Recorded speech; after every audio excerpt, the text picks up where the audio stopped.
Good afternoon, Dark Sage Walker, and this is Binding of Isaac, Afterbirth Plus. That should be no big surprise. Look at that golden god, Isaac.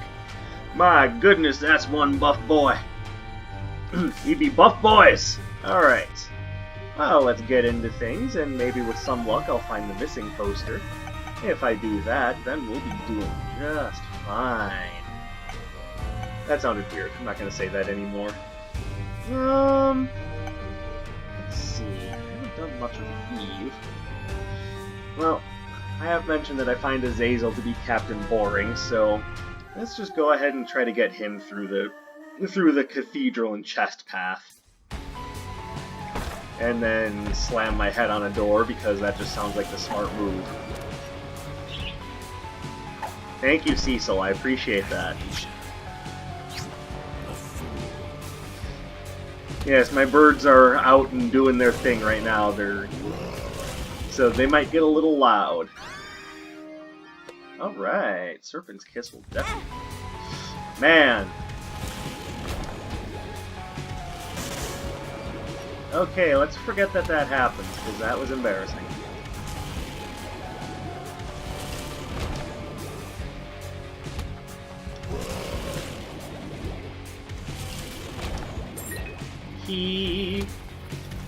Like I said, this is pretty I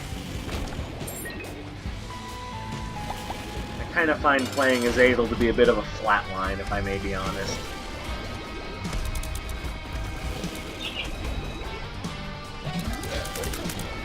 Why, yes, Cecil, that is what flatline means. I mean, not necessarily chirp, but, you know, commonplace, everyday, boring, you know.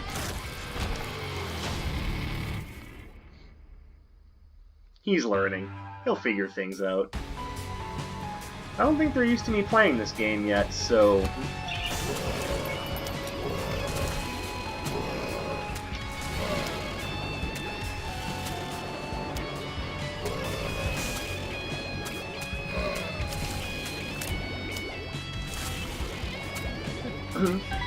They're still fairly new, so the idea of things even making sound is probably a little new to them.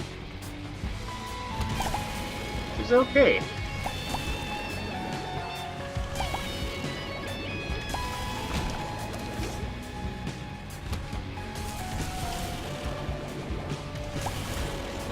Okay, admittedly, I think I might have oversold Serpent's Kiss on myself, seeing as most enemies are dying to my laser and not to the poison. And now Fire Mind. Fortunately, when you have a laser like this, the explosions that Fire Mind creates don't go off, so it's just a little extra damage via incineration.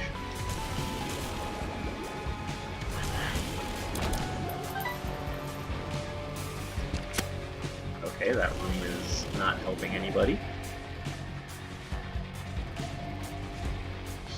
Let's come over here and see if there's anything of interest. No, well, there's a button. Not that the button was of interest, mind you, it just was. Okay, so, again, kind of a flat line, kind of like the character I'm playing. Big shock.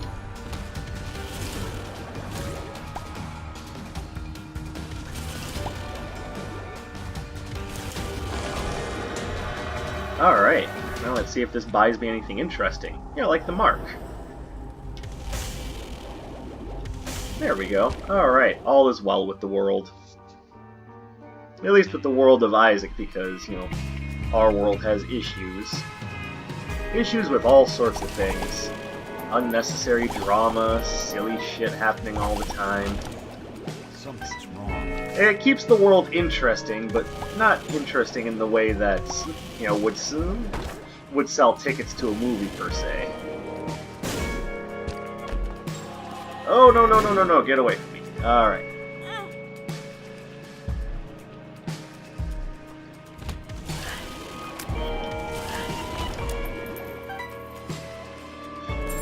Thank you. The ability to start off flying, eh? Really helps when it comes time to get stuff like that. After all, I love freebies. I also love being able to figure out where secret rooms are.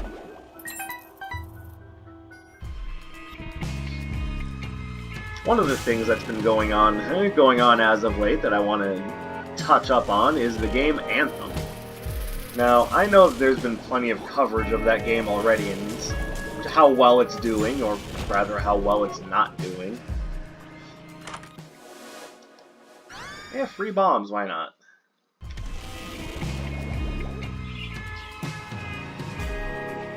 And to be fair, it's the game that when you look at it as a sort of elevator pitch that that should really catch people's attention. It's like, oh my god, the freedom of movement is amazing! Not that one would say it like that, but yeah, freedom of movement, shooting, finding treasure. And there's supposed to be a lot to like about Anthem, but to be fair, it is one of EA's guttural belches, so I never expected much from the game to begin with, even if it was being developed by BioWare, which... Can I just go ahead and get away with saying a rather contentious opinion on that front? Speed up. BioWare, to me, has never necessarily been a 100% wonderful developer to begin with. Pretty much everything they did that was awesome starts and ends with Mass Effect, and everything else is just so much padding in the wind. That didn't exactly come out the way I meant for it to. It's a little awkward. Wizard?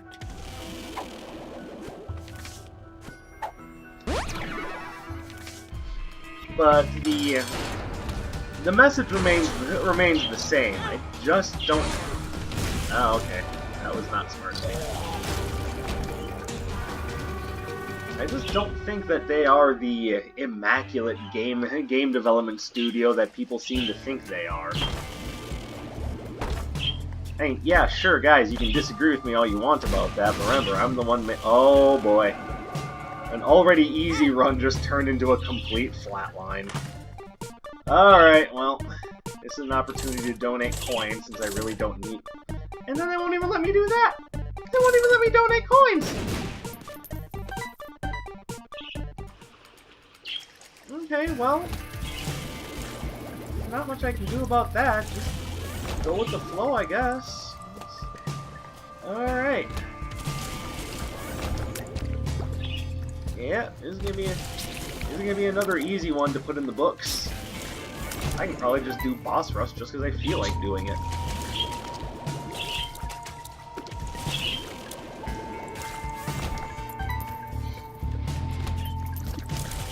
And yeah, considering that I have Tammy's head and well above average damage, I probably will just get a free item. Go, Cecil, go! Show him who's boss! It's not like I have to pay attention to the game at all.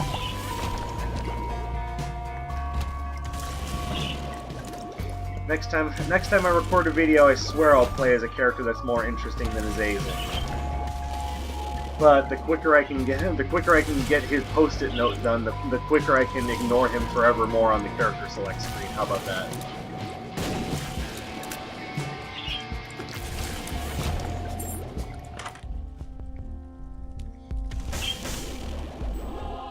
There we go.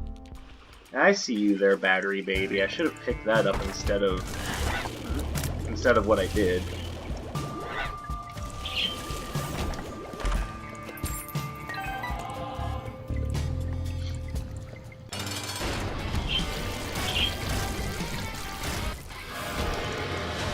Well, unless Dark Bum shows up here, I just don't care. Matter of fact, I don't really even care about what is here. That having been said, I'm going to pick you up just because you're special.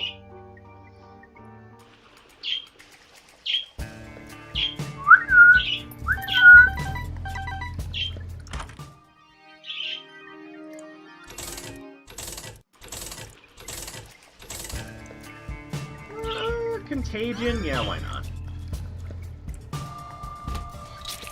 Oh, I made a stupid...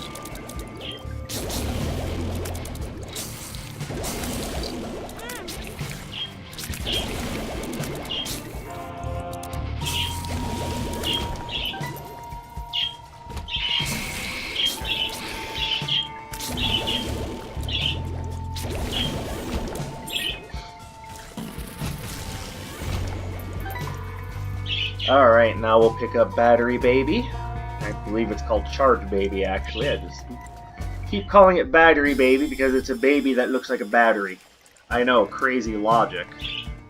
Where did you ever get that idea? Man, you so crazy. So, what exactly about Anthem has been rubbing people the wrong way as of late? Yeah, we'll negate Curse of the Maze. Well, for starters, it's a lot of it was just that the game seemed really derivative.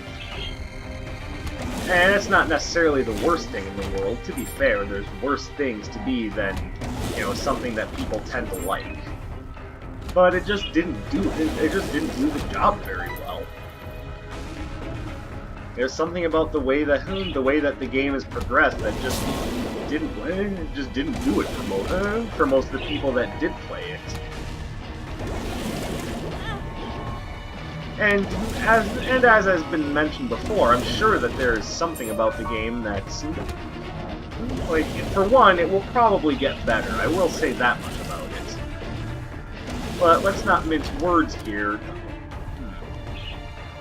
Well, I mean, yeah, I'll take it, but for the most part, I'm not using it.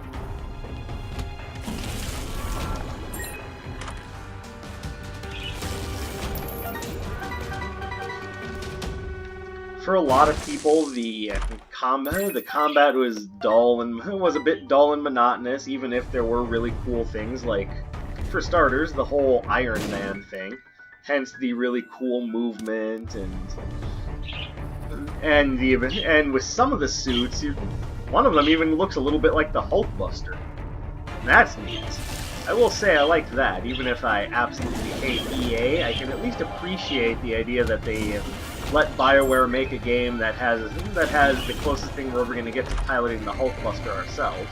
Might as well take it just to add it to the item collection page.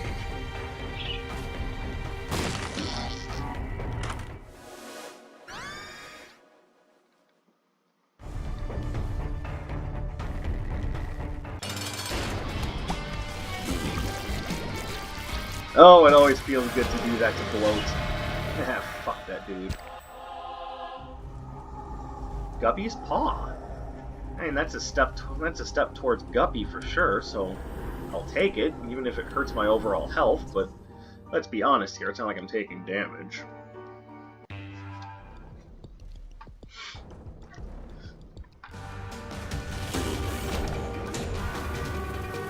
But to be fair, in comparison to what would become of the game in the coming weeks, man, the whole derivative combat and obviously somewhat incomplete game experience would be the least of Anthem's problems. So we know that Anthem is a looter shooter. Part of the problem with the game is that it just doesn't have very compelling loot for the people that are playing it. And for a game like Anthem to not have very compelling loot, that's basically like signing your death warrant right there.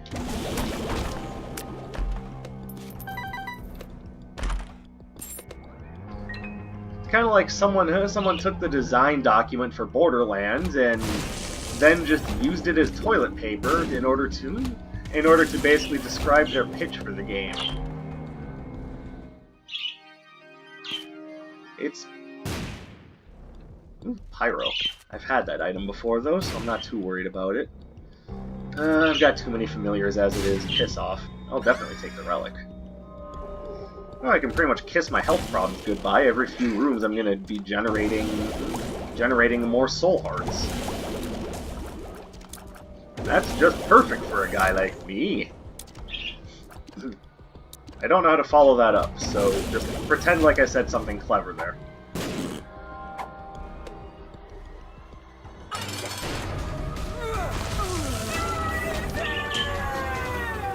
Like I said, this run is pretty much an absolute flatline. Oh my goodness, they're gonna give me Cricket's head on top of it all.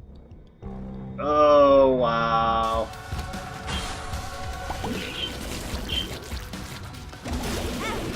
Owie! Alright, well that wasn't very smart.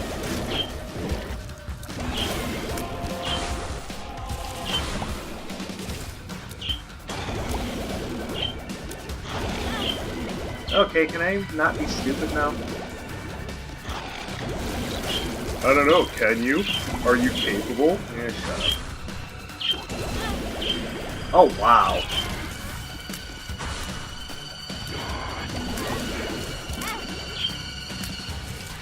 Okay, kind of embarrassing myself by being too reckless.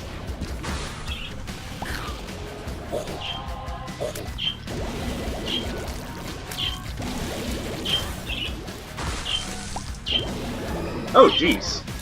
Oh, hello, Bloat. How about we do that all over again? It's alright, you can tell me how much you hate me, Bloat. Trust me, I hate you too.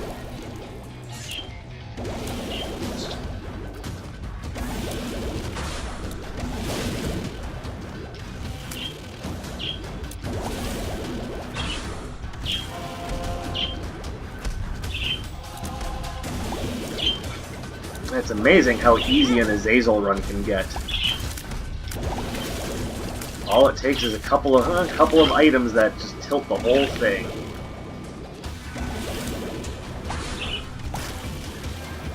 Oh.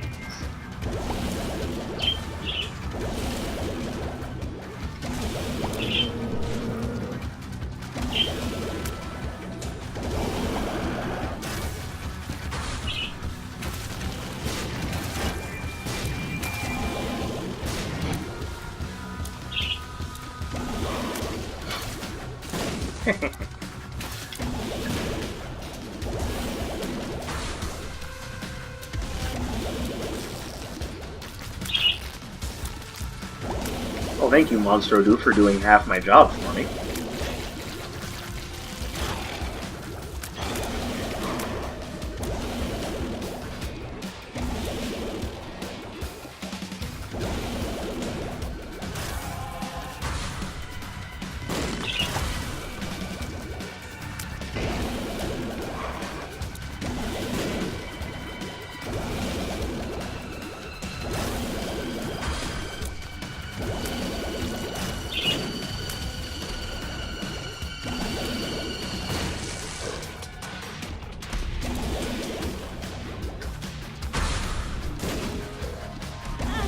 Owie. Hey, I gotta stop doing that. Not that it matters. Yeah, whatever. Item attractor, let's go. Cool. That run was... that boss rush was basically nothing. Curiously, have I already taken on Hush as... Yep, there's Hush. I've also done Delirium, too. Wow, so pretty much the only things left after this will be Mega Satan, also known as Super Stan, and Greedier mode, which isn't even unlocked yet. So, yeah, so let's get back to the point I was even on. So, Anthem's rough launch is basically the equivalent of this game is a live service. Not a lot of content at launch. Not a very mediocre gameplay loop. Basically what you expect from live services nowadays. I guess you could also put that as it suffers from being an EA game. Not that EA makes games, they pretty much strictly make live services and more ways to try to make people part with their money. Which you could say that that's pretty much the goal of every game company, but some of them do it in a way that's, you know, it's really odd how some game companies try to make you spend money. They do it by making really good and interesting games that are compelling and almost art-like experiences in this thing that we call an interactive medium that's actually done by making that interactive medium really interesting and compelling. With a strong and powerful gameplay loop, good storytelling elements. I mean, you may think that this just sounds like game design, but trust me, to the big publishers, there is nothing that they cannot despise any more than game design. So basically, that's what Anthem suffers from. Basically, it suffers from it is a live service, not necessarily a game. You see, you think when EA acquired BioWare, they were doing so with the hopes that BioWare would make good games for them. EA hasn't been interested in making games for years.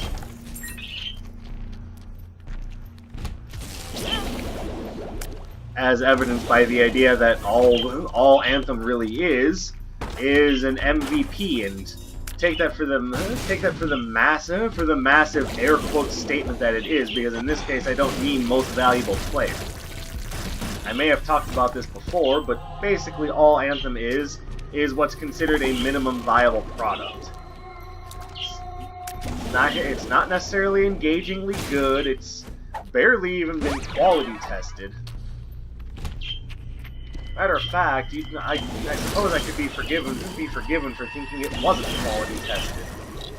No, it's just something that they can release that's serviceable enough that they can continue to add on to in the months to years to come, assuming that the game actually does more than just completely flatline.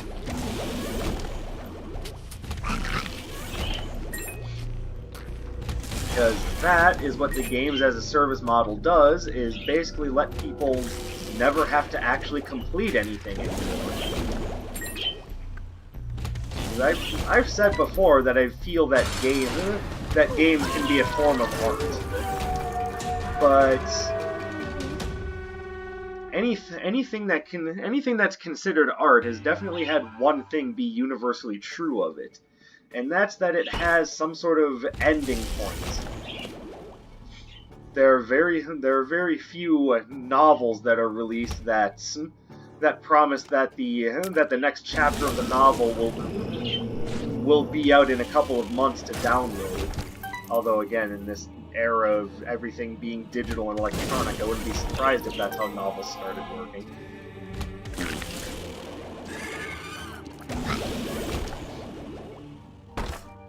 Really good movies may have sequels, yes, but you won't see another part to the movie that you're already watching, as in to say, here's your lot. Now come back in a week and spend some more money on this.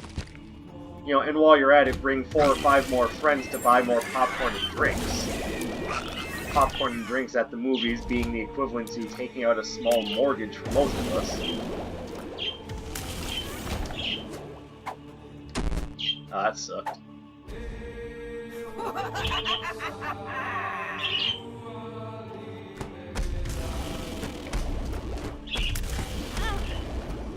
God, I hate that room. Alright, well, it gives me a chance to go back and grab some of these soul hearts that I carelessly left sitting around on the ground.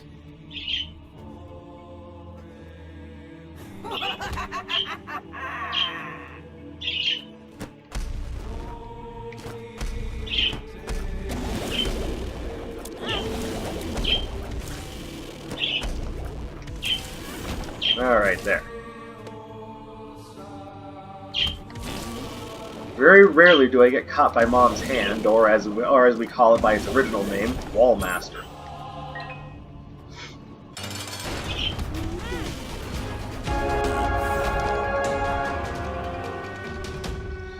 Oh yeah, complete flatline of a run. Ooh, the Satanic Bibli. I mean, there's no point to that. There's no point. You know, Toxic Shotgun can do a good job. Alright, onwards.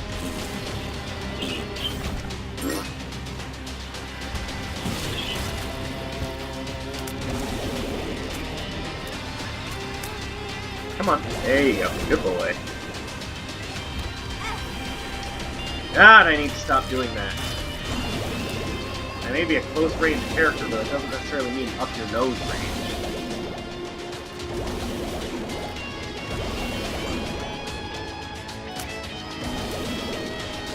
There. But if just being a live service wasn't enough, let's now talk about some of the ways that Anthem is completely incomplete. For example, did you know that a bug was recently found for the game that makes that makes some of, if not all of, the game's stronghold missions, otherwise known as the game's endgame raids, become completely unplayable. And I don't necessarily mean they get really boring, and something that you don't necessarily want to spend your time on. Which, by the way, trick question, they started that way. No, what I mean is you'll enter the raid, and then trick of tricks, nothing will spawn in. Nothing will appear. There's no enemies, no bosses. It's just, you know, just a blank scenery. So, what players have found out is that by exiting the stronghold and then going back into the game, or rather exiting the game and going back into the game, that's what I guess not thinking, is they find that the stronghold missions after you exit the game and go back in are completely unplayable. And by this I mean the content is basically just grayed out. They can't get back into those endgame missions. And I'd like to point out, Anthem's endgame is already pretty anemic, so removing what's already there, be it via bug or, you know, because EA and BioWare are too busy smelling their own parts, that's pretty terrible.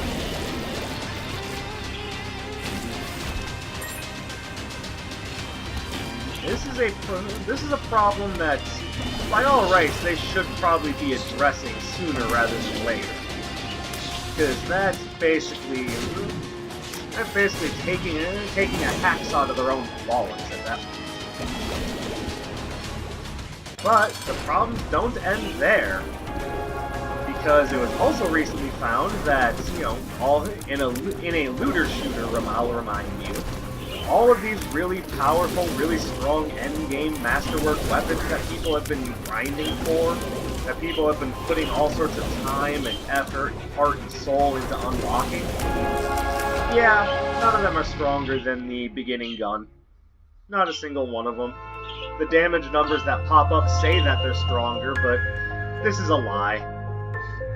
Just one big fat coffin belch. They're not actually stronger. And there's GIFs and video proof out there. There are people that take some of their hard-earned weapons, go and show what 3 shots do to an enemy, and, you know, it does a decent chunk of damage, wipes out their shield. They take the beginning gun, and even though the numbers that pop up are lower, it wipes out the enemy's shield and a decent chunk of their health bar. And those are not the only examples. So, I think I'm pretty safe to say that Anthem is fundamentally a broken game.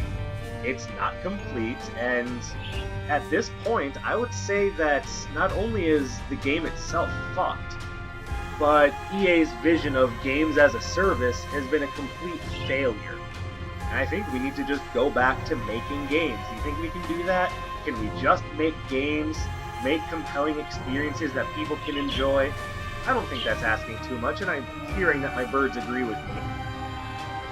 Anyways, that's all for me on this episode. Thank you very much for watching. Click like, share the video with your friends, and as always, I'll be back. As soon as I learn how to English. It's difficult for me. I apologize. This is Dark Sage Walker. I'll be seeing you.